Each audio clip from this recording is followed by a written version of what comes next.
Ethan Cross had been too many alien trading stations before, but this one felt different.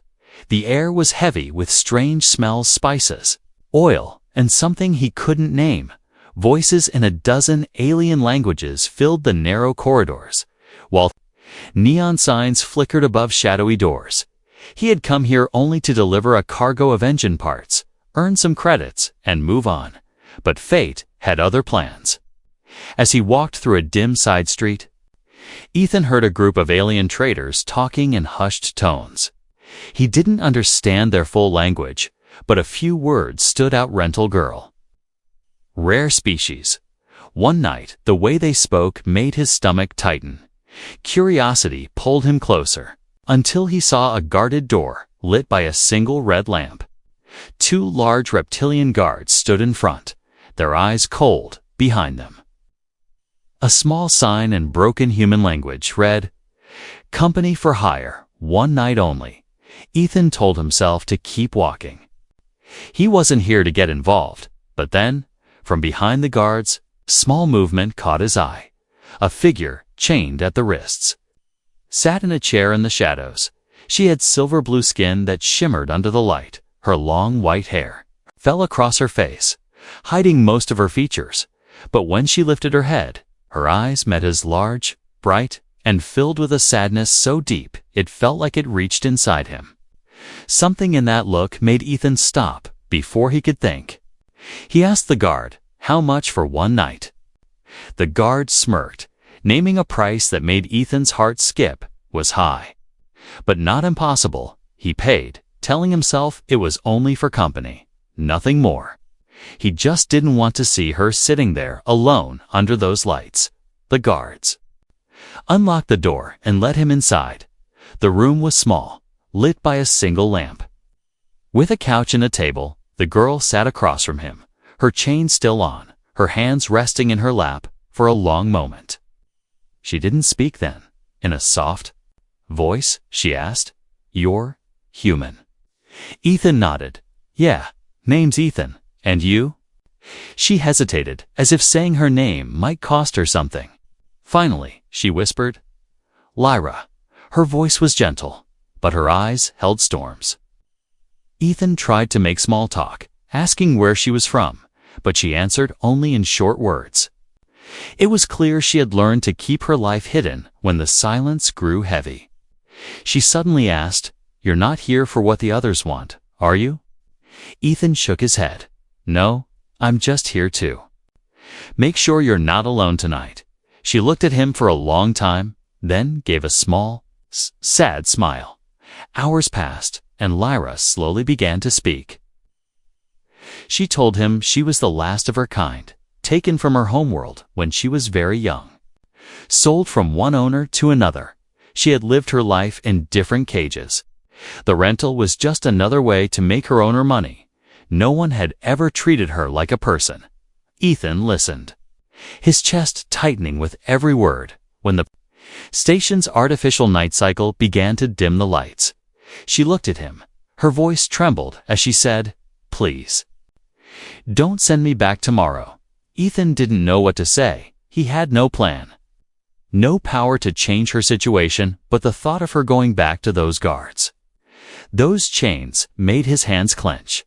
Finally, their time ended. The guards knocked on the door. Lyra lowered her head, hiding her expression. Ethan wanted to say something, anything that would promise he'd help her, but all he managed was, "I'll see you again." She gave him one last look, as if memorizing his face, before they led her away. That night, Ethan couldn't sleep. Every time he closed his eyes, he saw her chained in that chair. Saw the way she had flinched when the guards touched her. He told himself it wasn't his business. He told himself he had a job to finish and a ship to run. But deep down, he knew the truth. He was already thinking of a way to get her out. Because something had changed in him the moment she had said his name, and Ethan Cross was not the kind of man to walk away from someone who needed saving. The next morning, Ethan tried to focus on his work. He was supposed to meet a client, load his ship, and prepare for the next jump, but every sound, Every voice in the busy station felt distant. His mind kept going back to Lyra, her quiet voice, her silver blue skin, and the way her eyes seemed to hold 1,000 untold stories. He told himself. He just checked, just to see if she was all right.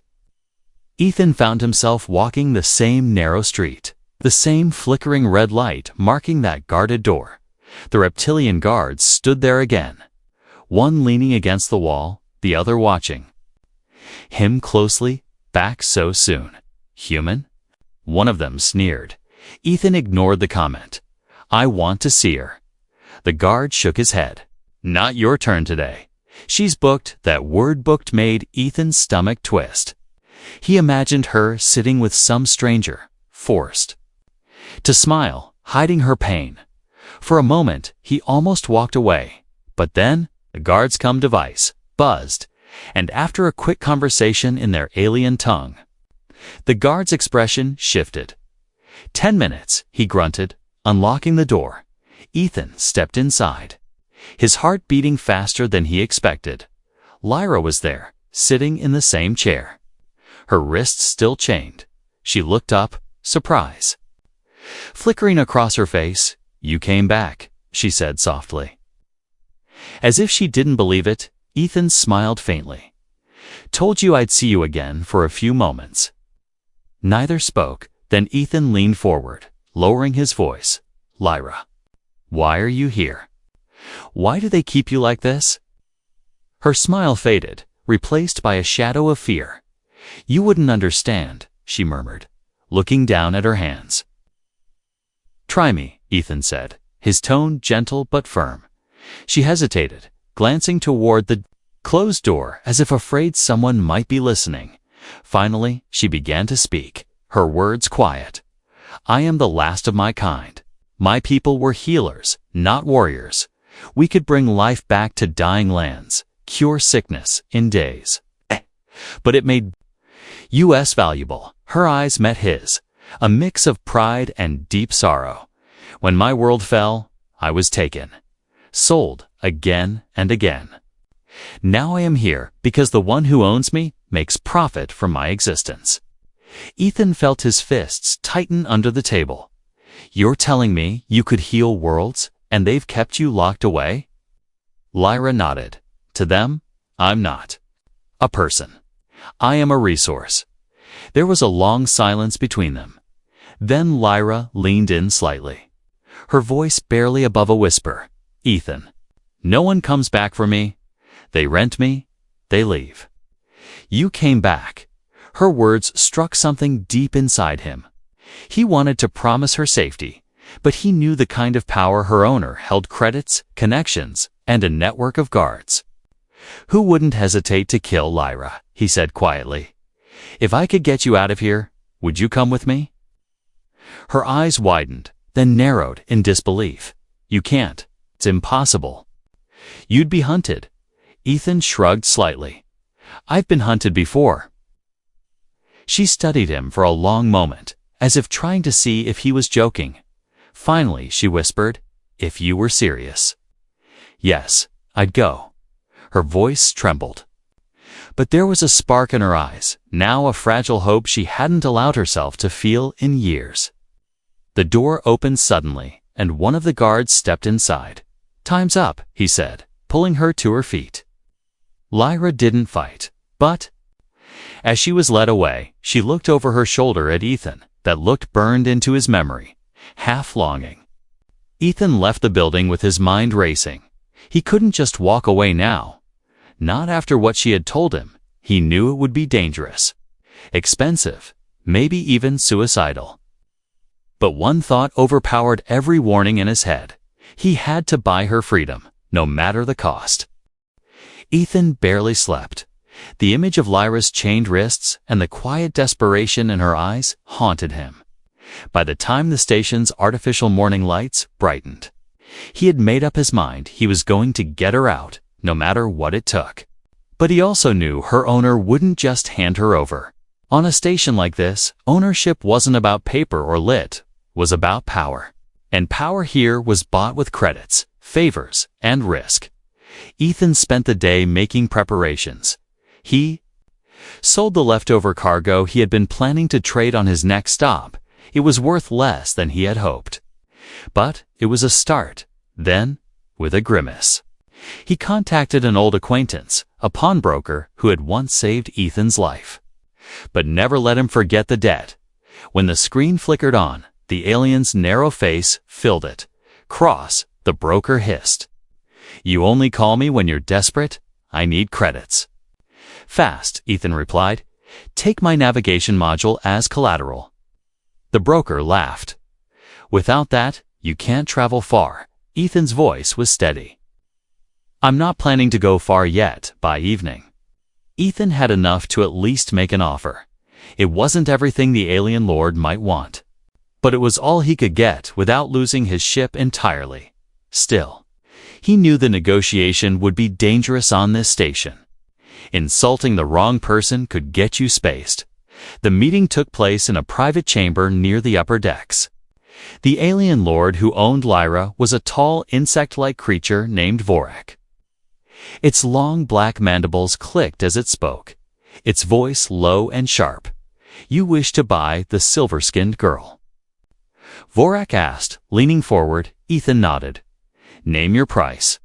Vorak's compound eyes studied him for a long moment. Then it said a number so high, Ethan almost laughed.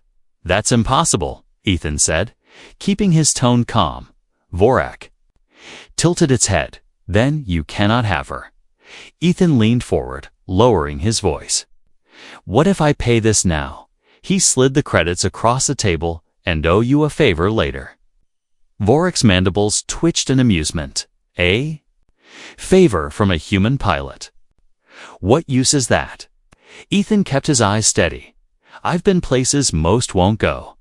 Done jobs others wouldn't touch." "You know my record?" There was a long pause. Then Vorak gave a slow, deliberate nod. "Very well. But understand this once. She is yours, her enemies become yours." Ethan didn't flinch. "I can handle it." Vorak tapped a claw against the table, signaling the guards. A moment later, Lyra was led into the room, her chains still on. Her eyes widened when she saw. Ethan. Vorak spoke without looking at her. "She is yours. Take her and go before I change my mind." The guards removed her chains and stepped back. Lyra stood frozen, as if she didn't believe this was real. Ethan walked to her, speaking softly. "You're free now, Lyra. Come with me." Her lips trembled. You actually did it." They walked quickly through the station, Ethan keeping her close. Every shadow felt like a threat. Every passing alien like a potential hunter. Finally, they reached his ship, the star-bound Hawk. Ethan sealed the hatch and powered up the engines. Lyra stood in the middle of the small cabin, looking around as if she had stepped into another world. "You can sit wherever you want," Ethan said. She moved slowly to the co-pilot's chair, her fingers brushing the controls. For a long time, she didn't speak. Then she whispered, "I don't remember the last time I wasn't afraid." Ethan glanced at her. "You don't have to be. Not while you're with me." But even as he said it, a cold thought crept into his mind. Vorak's warning wasn't just talk. If Lyra was as rare and valuable as she claimed, there would be others wealthy, dangerous others who would want her back. And now, they would all be coming for them. The star-bound Hawk left the station. Behind, slipping into the dark ocean of space. Ethan kept his hands steady on the controls, but his eyes flicked often to the radar. No pursuit yet, but he didn't trust that silence. Lyra sat in the co-pilot seat, watching the stars through the viewport like someone who had just been shown the sky for the first time. For the first few hours, she barely spoke. Every small sound of the ship, the hum of the engines, the beeps of the navigation panel made her flinch. Ethan didn't push her. He simply flew, letting the quiet stretch between them. Finally, when the ship entered a calm drift, Ethan leaned back. "You can take off the cloak," he said, nodding at the thin shawl she had wrapped tightly around herself. She hesitated, then slowly unwrapped it, without the chains and the dim light of the station. Her silver-blue skin seemed to glow softly under the ship's lights. She looked both fragile and otherworldly. Ethan offered her a mug of warm liquid from the ship's dispenser.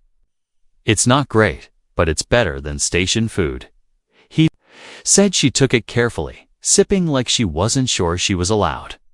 After a moment, she whispered, "I don't know how to be free." Ethan looked at her. "Then we'll figure it out together," for the first time since he'd met her. Lyra smiled, a small, uncertain thing, but real. She began to ask questions about the ship, how the engines worked, what the buttons did, how long it could travel without stopping. Ethan answered patiently, showing her little details, but in the back of his mind, Vorek's warning echoed, "Her enemies will be yours." By the second day, Lyra had started to move around the ship more. She explored the small sleeping quarters, the supply cabinets, and even the maintenance hatch. Ethan caught her once just standing by the window in the cargo bay, staring out at the endless dark. When he asked what she was thinking, she said quietly, "I used to dream of running. But in my dreams, I always woke up before I reached the stars." It should have been peaceful, but peace in Ethan's life never lasted long. On the third day, as they crossed into the edge of an unpatrolled system, the ship's alert system beeped. A faint signal was following them too far to identify. But steady, Ethan didn't tell Lyra right away. Instead, he adjusted their course slightly. Trying to shake it, the signal stayed. That night, while Lyra was resting, Ethan sat in the cockpit, thinking. Someone had found their trail faster than he expected. If it was a random ship, they could deal with it. But if it was someone who knew what Lyra was worth, things would get dangerous fast. The next morning, Lyra joined him in the cockpit. "You didn't sleep," she said. Noticing the tired look in his eyes, Ethan hesitated, then decided not to lie. "There's a ship following us," he admitted. Her face paled. "Vorek's people." "Maybe. Or maybe worse," Ethan said, keeping his tone steady. "But don't worry, I've handled worse." She didn't look convinced. For the rest of the day, she stayed close to him. Sometimes sitting in silence, sometimes asking about their plan. Ethan explained they'd head for a human-friendly port, a place with laws strong enough to keep her safe at least for a while. Lyra listened, but her eyes stayed on the viewport, scanning the stars as if the danger might appear at any moment. That evening, while Ethan was checking the engine room, Kira wandered back to the co-pilot seat. Her fingers brushed the control panel, and the radar flickered. The trailing signal was closer now. She bit her lip, whispering to herself, "They're coming." The following morning, the starbound Hawk was no longer alone in space. The radar showed the trailing signal had split into two. Ethan stared at the screen, jaw tightening. "They're coordinating," he muttered under his breath. Lyra stepped into the cockpit, her eyes immediately catching the red blips. "They found us," she said quietly. Ethan glanced at her. "Maybe. But we're not going to make it easy for them." He pushed the ship to higher speed, the engines roaring in response. The stars outside became streaks of light, but the pursuers didn't vanish. They adjusted their own course and matched his speed. Whoever they were, they knew how to hunt. Lyra's hands gripped the seat, her silver-blue skin pale under the glow of the panels. "Ethan, if they catch me, they won't." He cut in firmly, but inside, he was already thinking of worst-case scenarios. By midday, a coded transmission came through short, sharp, and in a language Ethan didn't recognize. It repeated 3 times before going silent. Lyra's expression hardened. "That was not random," she said.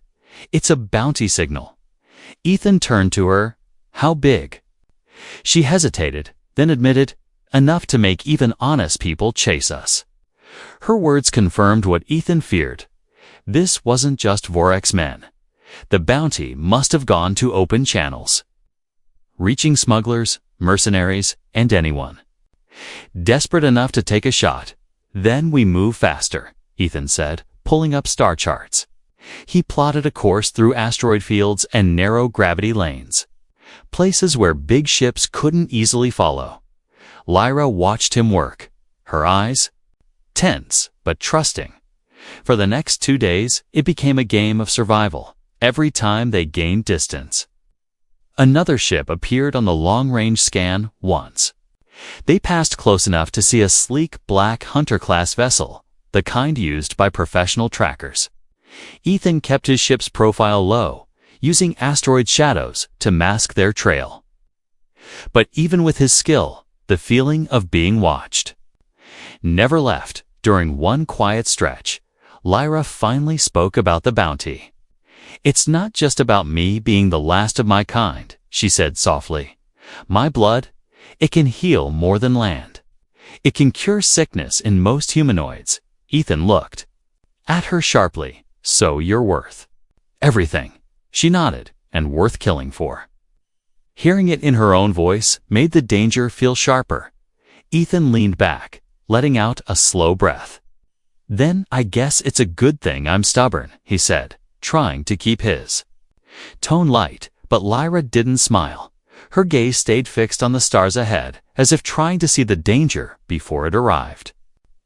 That night, while Ethan slept in the pilot's chair, Lyra moved quietly through the ship. She found a small toolkit and began locking the maintenance panels. When Ethan woke and saw her, she explained, "If they board us, I want it to take them longer to reach the engines." He realized then that she wasn't just scared.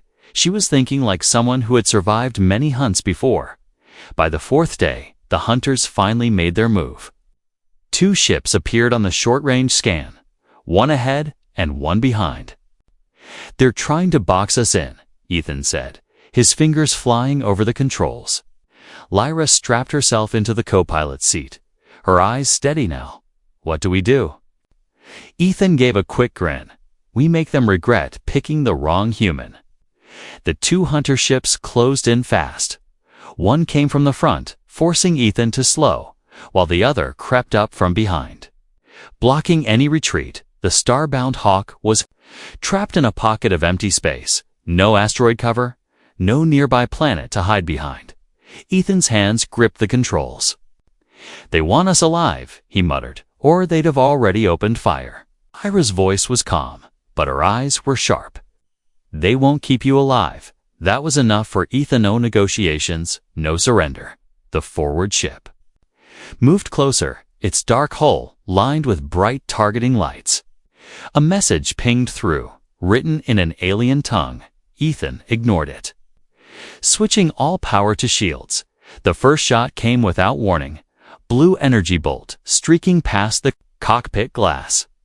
So close, it left an afterglow in his vision. The Hawk jerked hard as Ethan threw it into a spin.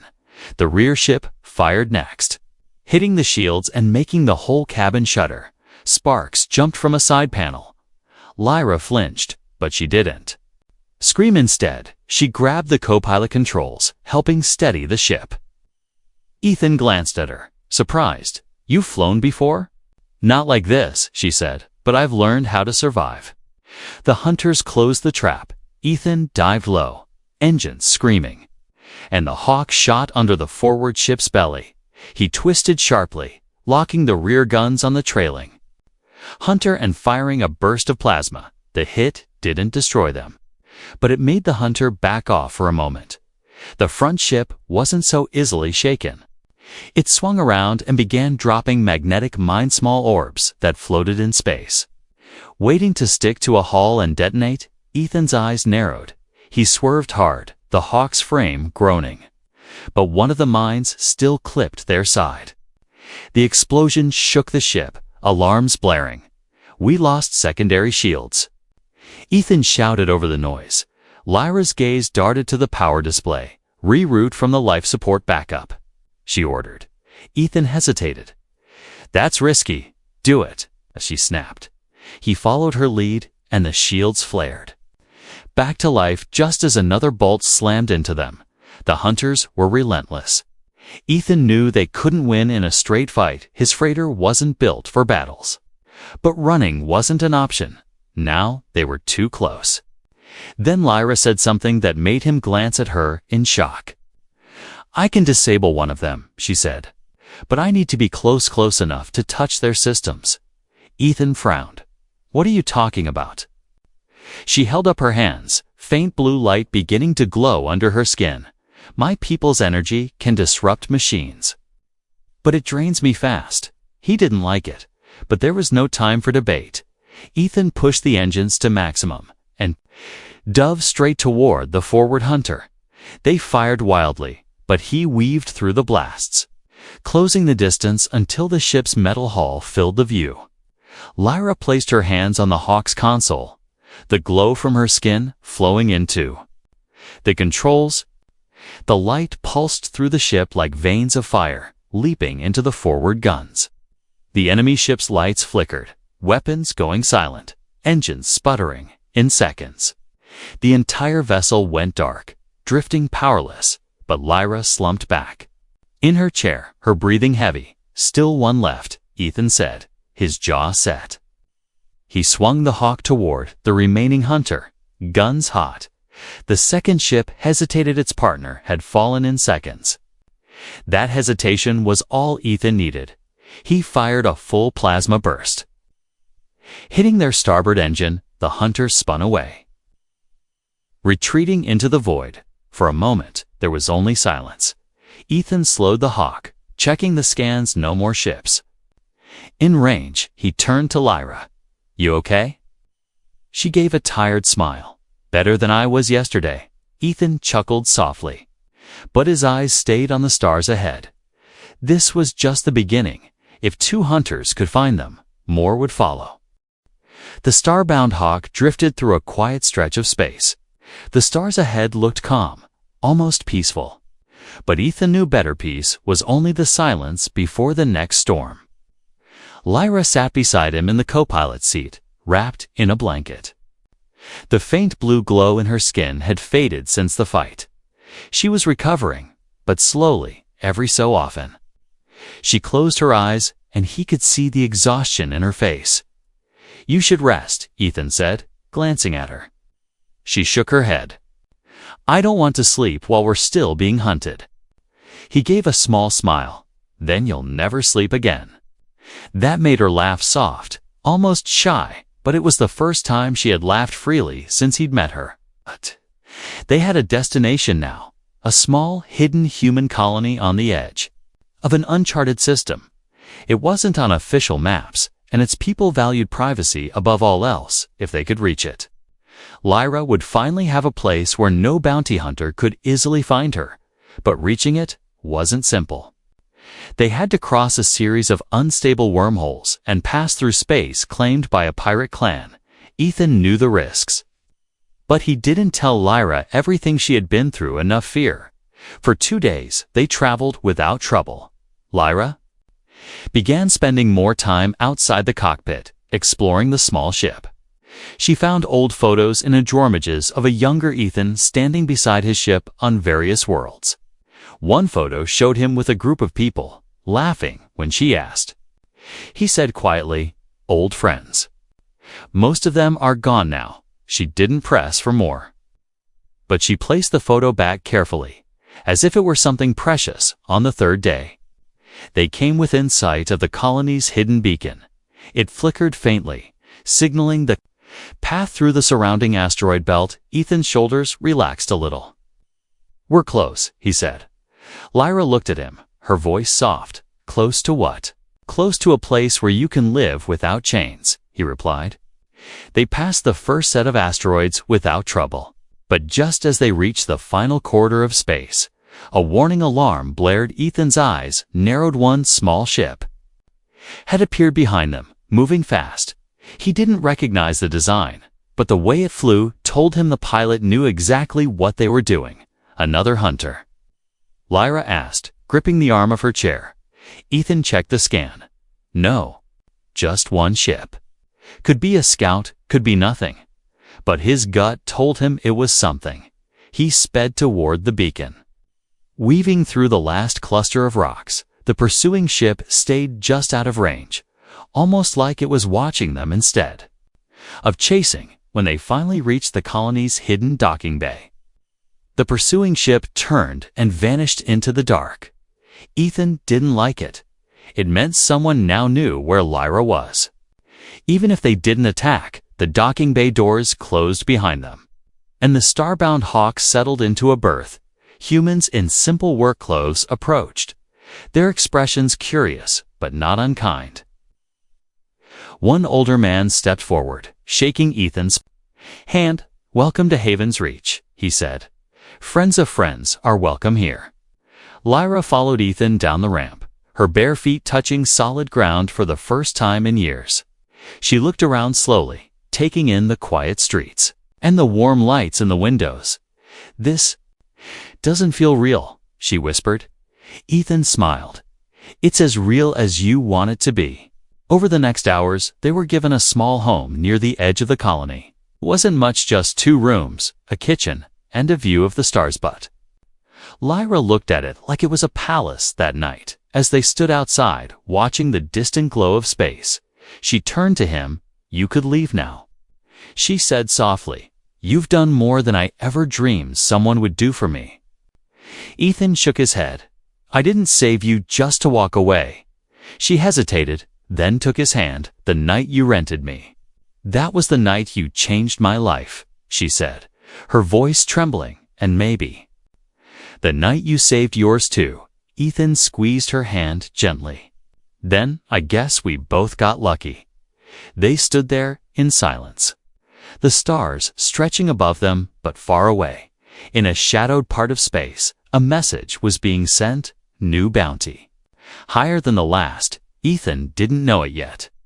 But the peace they had found would not last forever, and he was ready, because now Lyra wasn't just a girl he had freed. She was his future, and he would protect her forever, no matter the cost.